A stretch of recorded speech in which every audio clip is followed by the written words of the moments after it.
इस कार्यक्रम के पुण्यार्चक हैं श्री कैलाश, श्रीमती अंगूरी, श्री अखिलेश, श्रीमती माया, श्री अजय, श्रीमती आशा, श्री विजय, श्रीमती अलका एवं अंबर, ऋचा, अपूर्वा, सिद्धार्थ, अभिषेक, अमन, अन्वेषा, निमिषा, दीपांग, मैसर्स खेमचंद शिखरचंद सेसई परिवार, सागर, मध्य प्रदेश।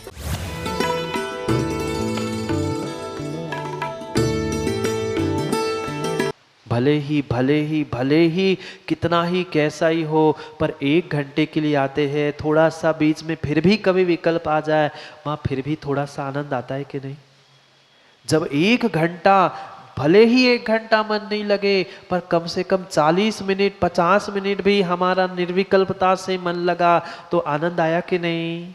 जब 1 घंटा निर्विकल्प होने पर बहिरंग रूप से हमें इतना आनंद आ रहा है, फिर जो जीवन भर के लिए सब विकल्पों से रहित हो गए, उनके भीतर का आत्मिक के आनंद की क्या बात कर, नहीं बैठ पाता। ये परम सत्य है, ये आनंद ही है, ये आनंद की ही अनुभूति है। घर में भी राजू भैया आनंद आता है, यहाँ भी आनंद आता है। घर में तुम्हें विषय कसायों का आनंद आ रहा है और यहाँ तुम्हें जिनवाणी का, गुरु की वाणी का आनंद आ रहा है, इसलिए जिनवाणी के आनंद में डूब रहे हैं। जब जिनवाणी सुनने में इतना आनंद है, सोचो जिनवाणी सुनने में इतना आनंद है तो जिनवाणी देने में कितना आनंद होगा, और जिनने साक्षात जिनवाणी दी होगी उन परमेश्वरी को कितना आनंद होता होगा। क्या करे, मुकेश भाई कह रहे थे महाराज जी जल्दी कर लेना, पर क्या करूं, आनंद जो मिलता है वो आनंद कमरे में नहीं आता। वास्तव में माँ भोजन कराते हो आप लोग? बोलो ना जल्दी जल्दी। भोजन बनाते हैं, कराते भी और करते भी है। सबसे ज्यादा आनंद किसने आता है? बोलो, जोर से बोलो। भोजन बनाने से, भोजन करने से भी आनंद भोजन दूसरों को कराने में आता है। ऐसे स्वयं का स्वाध्याय तो ऊपर हो जाएगा, आप भी सुन लोगे, पर जो भोजन कराने में, ये जिनवाणी प्रदान करने में आनंद आता है, वो मात्र स्वयं का अध्ययन करने में नहीं आता है। आपकी तो बहुत अच्छी बात है, बहुत अच्छी भावना है, सबकी भावना है, पर क्या करूं मैं अपने आप को रोक ही नहीं पाता। ऐसा होता है ना माँ, पता है डिब्बे में छोटी सी थोड़ी सी सामग्री बची है, अगर उनको दूंगा तो, उनको खिलाऊंगा तो हमें नहीं मिलेगी, पर फिर भी संभाल के रखते हो क्या? समझदार माँ होती कहती है दे तो दो, मैं फिर बना के खा लूंगी। बस यहाँ जिनवाणी की गद्दी पर बैठ के ऐसे ही लगता है, अरे लुटा तो दो सब कुछ, फिर कल का कल देख लेंगे, आज जितना है सब दे दो। क्योंकि ये जिनवाणी ही औषधि है। पक्का है उधर तो फिर भी मैं ऐसे बैठा रहता हूँ, यहाँ आके सब भूल जाता हूँ। ये जिनवाणी परम औषधि है। नहीं तो वहाँ बैठे ये, फिर मैं ऐसा बैठूंगा, सब भी सामने ऐसे बैठेंगे। जो आनंद की अनुभूति यहाँ है वो माँ कहीं नहीं है। थोड़ा सा विकल्प छोड़ के हम बैठते हैं तो इतना आनंद है। उन्होंने तो पूरे जन्म जरा मृत्यु सबके विकल्प छोड़ दिए, वे कितने चिदानंद में लीन हो गए। और आज नहीं, अब सनातन हो गए, बन गए सो बन गए। अब पुनः वे नीचे आने वाले नहीं है। कहीं भी हट के शिवकोटि महाराज ने व्याख्यान नहीं किया। जो जो व्याख्यान समंत भद्रम आचार्य भगवंतों ने अन्य श्रावकाचारों में किया है, उसी धारा प्रवाह में उसी की व्याख्या करते हुए सच्चे देव का व्याख्यान कर रहे। कौन?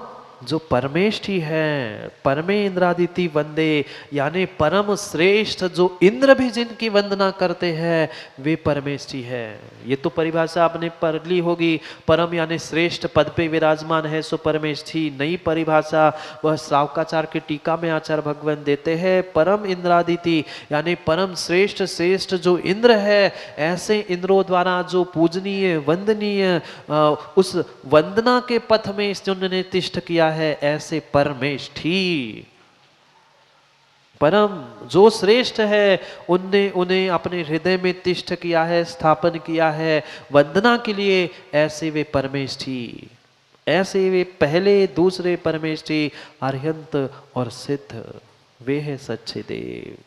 और कैसे है? दोषातीतो जिनो। कितने दोष, कितने दोष? भगवान के नहीं। आप हम में यहाँ बैठे कभी भूख लग रही, कभी प्यास लग रही, कभी ठंड लग रही, कभी गर्मी लग रही है। कुछ दिन पहले सब हाय हाय कर रहे थे, कितनी गर्मी, कब पानी गिरे, कब पानी गिरे। अब पानी गिर रहा है सो कह रहे कब पानी बंद हो, कब पानी बंद हो। मिले सो परेशानी और नहीं मिले सो परेशानी। गर्मी थी सो पानी चाहिए था, अब पानी मिल रहा है सो गर्मी चाहिए, धूप चाहिए। बड़ी समस्या है, ये तो दोष है। भूख प्यास, ये गर्मी ठंडी पसीना, ये सब कुछ तो दोष है। इन दोषों के अतीत हो गए, दोषातीतो जिना। हम तो 2-4 घंटे भूखे नहीं रह पाते, 2-4 घंटे भूखे नहीं रह पाते। ये दोषातीत, भूख प्यास आदि सभी दोषों से रहित है। गर्मी पड़ गई तो पसीना आने लगता है, पानी गिर रहा है सो गीले हो रहे हैं, ना वे गीले हो रहे हैं ना पसीना आ रहा है, कुछ दोष नहीं है। दोषातीतो जिना, दोष से रहित ऐसे ही जिन देव है, अन्य कोई नहीं। किसका नाम लिया? किसी का नाम लिया पर किसी का छोड़ा नहीं, छोड़ा। जितनों ने उस सददेव सुदेव सच्चे देव के उस स्थान को प्राप्त किया है, उन सबको लक्षणों में लेते हुए उन सबको ग्रहण कर लिया। नाम किसी एक व्यक्ति विशेष का लिया नहीं है और किसी को छोड़ा भी नहीं है। ये हमारे आचार्यों की कला है। सब परमेष्ठी इकट्ठे हो गए, सब देव 24 अनंतानंत सामान्य केवली, जितने केवली सब केवली सिद्ध, सबको अंतर्भूत कर लिया, पर नाम किसी का नहीं लिया। ये हमारे आचार्यों की कला है। छूटना कोई चाहिए नहीं है, नाम किसी का लेना नहीं। सभी वे हमारे लिए देव है, सभी हमारे लिए वह देव है जो निर्विकल्प है, चिदानंद है, परमेष्टि है, सनातन है और दोष रहित है।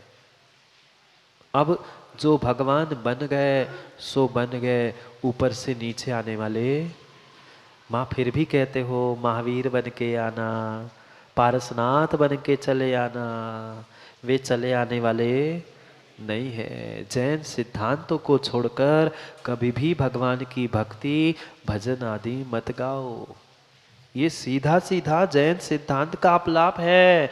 जो भगवान एक बार बन गए दग्ध बीजवत, वे लौट के आने वाले नहीं हैं। त्रैकाल्य जगत्यपि, 3 काल में कितना भी उपद्रव क्यों हो जाए, वे भगवान लौट के आने वाले नहीं हैं। कोई यही का संसारी जीव भगवान का रूप धारण करके हुए सबका कल्याण करने के लिए आ सकता है, पर बने भगवान बिगड़ने नहीं आएंगे। हरे जिनको आनंद मिल रहा है वो अपने आत्मा का आनंद छोड़ के कौन जाना चाहता है? चाहता है? नहीं। फिर भी घर जाओगे ना? यहाँ आनंद नहीं आता ना राजू भाई? नहीं आता ना? अभी तो कह रहे थे आता है महाराज जी, फिर भी आनंद छोड़ के जाओगे ना? वे नहीं जाते, आप तो फिर भी जाओगे क्योंकि तुम्हें विकल्प सता रहे हैं, उन्हें कोई विकल्प नहीं है। वे आत्मा के आनंद में ऐसे लीन हो गए हैं कि वो उस आनंद को छोड़ के नहीं जाते। जिसको कमाने में आनंद आता है वो न दिन देखता है ना रात देखता है। जिसको बनाने में और खिलाने में आनंद आता है वो न भूख देखता है न प्यास, वो तो खिलाता है। ऐसे ही जिसको अपने आत्मा का आनंद आता है वो ना कुछ बाहर का कोई विकल्प ना दोष कुछ नहीं, वे आनंद में डूब चुके हैं। सपन भाई कभी मिठाई खाई? पसंद है मिठाई? जब मिठाई खाते हो जो तुम्हारी पसंद की मिठाई है, उस मिठाई को खाने के पहले तो तुम्हें विकल्प था, क्या पसंद है? नहीं, मुझे कोई प्रयोजन नहीं है। जो मिठाई पसंद हो, बर्फी पेड़ा रसगुल्ला जो भी, वह जब तक सामने नहीं था तब तक विकल्प था, कब मिलेगा, कैसे मिलेगा, बनेगा कि नहीं बनेगा, क्या होगा क्या नहीं होगा। पर जैसे ही बन के सामने आया, राजू भैया खाया कभी? मिठाई नहीं खाते क्या? त्याग हो गया होगा। हाँ, इधर इसलिए पूछा ही नहीं मैंने, मुझे पता है, इसलिए बच्चों से ही पूछा। जो मिठाई सामने नहीं आई थी तब तक ये लग रहा था अनिमेष ये खाऊं वो खाऊं ये खाऊं वो खाऊं, और जैसे ही मिठाई आई अब ये सोचते हो क्या रसगुल्ला कितने मावा कितना आटा कितना क्या बना के मिला? वहां कोई विकल्प नहीं है, उठाया और रख लिया, उठाया और रख लिया, उठाया और रख लिया।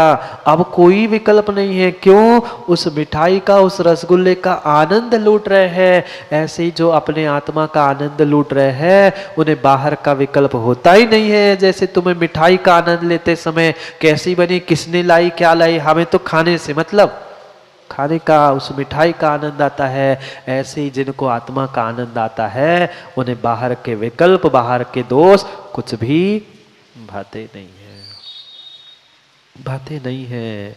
ये स्वरूप उस देव का है। अभी पूरे विशेषण पूर्ण नहीं हुए, समय हो गया है, क्या करूं?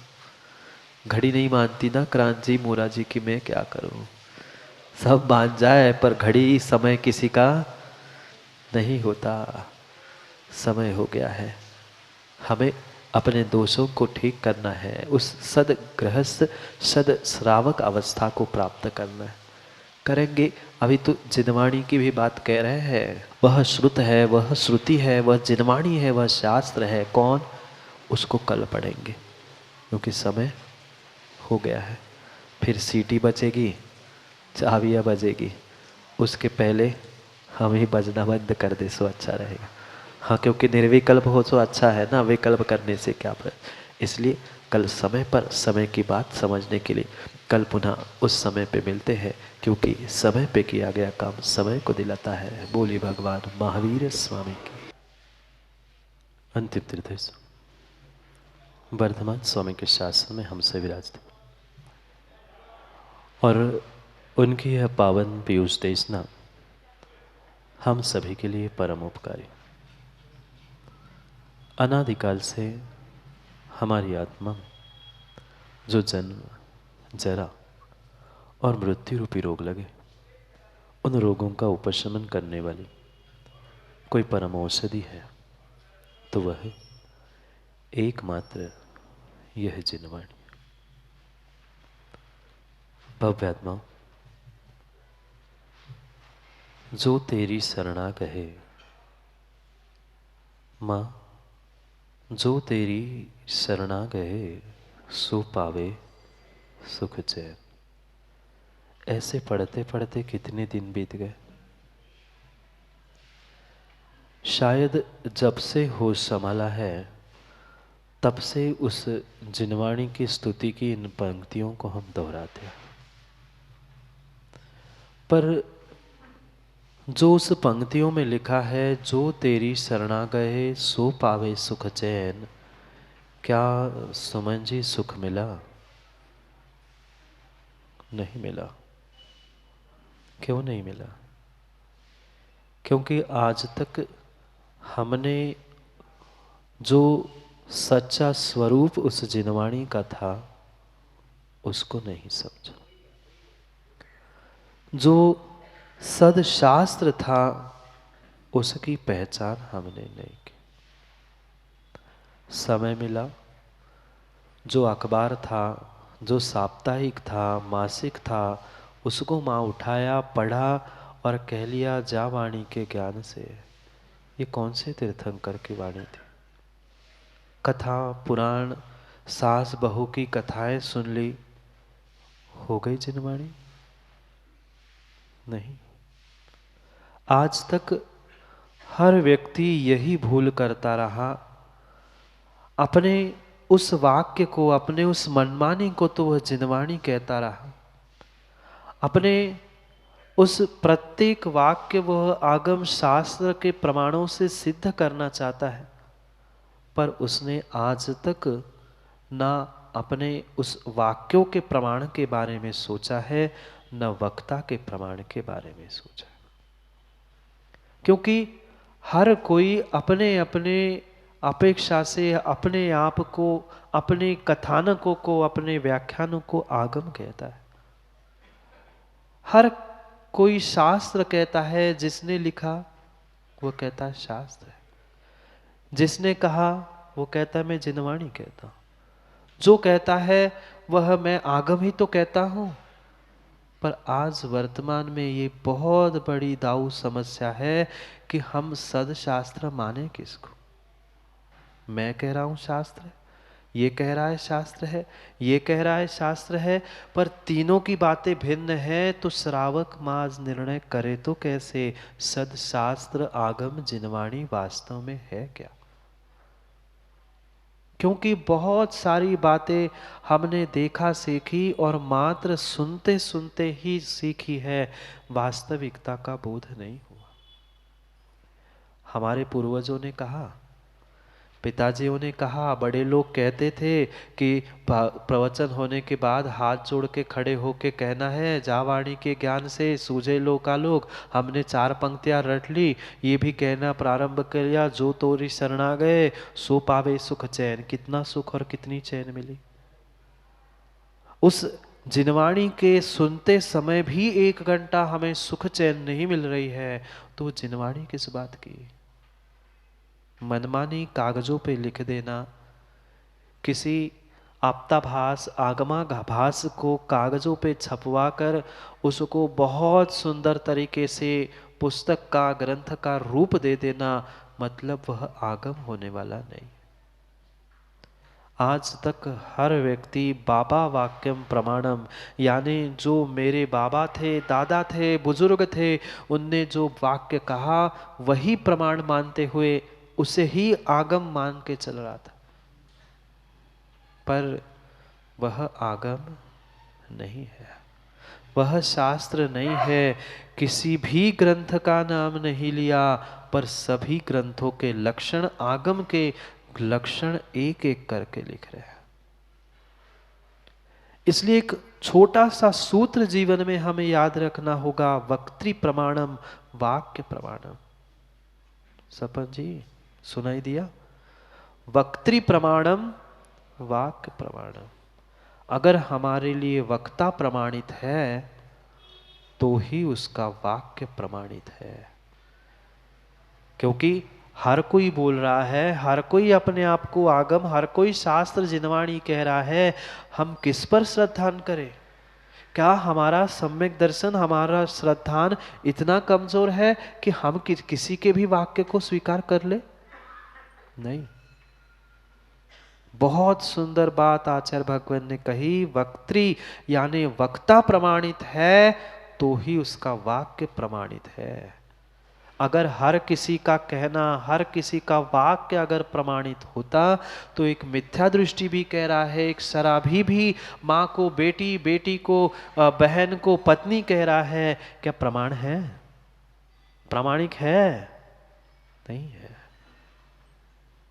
इसलिए सबसे पहले शिवकोटि महाराज ने उस देव की, सददेव सच्चे देव की परीक्षा करते हुए उनके लक्षण कहे, क्योंकि पहले प्रमाणिकता वक्ता की चाहिए। वक्ता जितना प्रमाणित होता है उतने ही उसके वाक्य भी प्रमाणित होते हैं।